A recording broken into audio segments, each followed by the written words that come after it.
I think he can have an immediate or instant impact for sure. I would stop short of saying he's going to be this dynamic playmaker that's just this world beater. I don't know that, right? He is a big body that presents another large target for Justin to go to. And ideally, right, if we're going to talk ideally, you would love to see him ascend to where he's your number one. And anytime you can add to your team and push the depth chart down, that's what you want to do.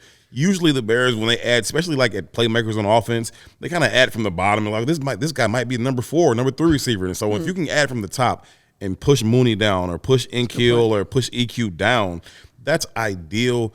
I don't know that right now about Chase, but I do think he will have an immediate impact just in terms of having another big body that you can go to, third and medium, red zone. So immediate, yes, dynamic. I don't know about that. I like that take. Yeah, I think it's going to have a big impact because I think he brings exactly what this offense doesn't have right now. They have they have – I've been saying this all season. For as not electric – as the wide receivers are, they've been schemed open relatively frequently. True. And they haven't always made the plays in certain situations, like Mooney dropping the what would have been the game-winning touchdown against Washington.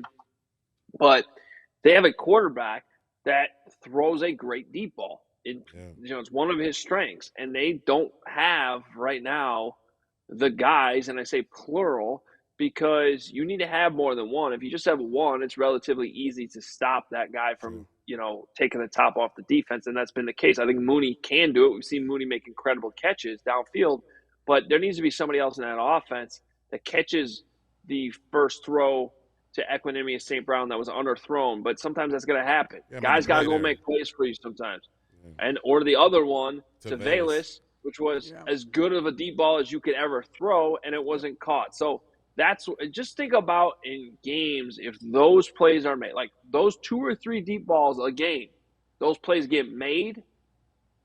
Changes the game. The offense is even better than it has been in recent weeks. I mean, now you're really putting up serious points. Yeah. That and like the 50-50 ball. Yeah. Chase is a big dude. That's what they don't really have a guy that can go up. And I mean, your closest is Darnell, but he's not very big. No. So you want a guy that can really win those 50-50 matchups. Chase catches that ball to Hoge's point. Chase catches that ball against Washington. Yeah, just because of his size, he catches that ball. Exactly. It's not contested. It's up here, and so he definitely brings that dynamic. I asked Jalen Johnson that today because he played him last year in Pittsburgh. He's just a guy that can go up and contest 50-50 ball. He's not gonna blow by you with his speed or anything like that, but he can box you out. He's 6'4", he's 230, 240, whatever, and so his size is something that you got to contend with. And so Jalen Johnson was like, he brings something for real.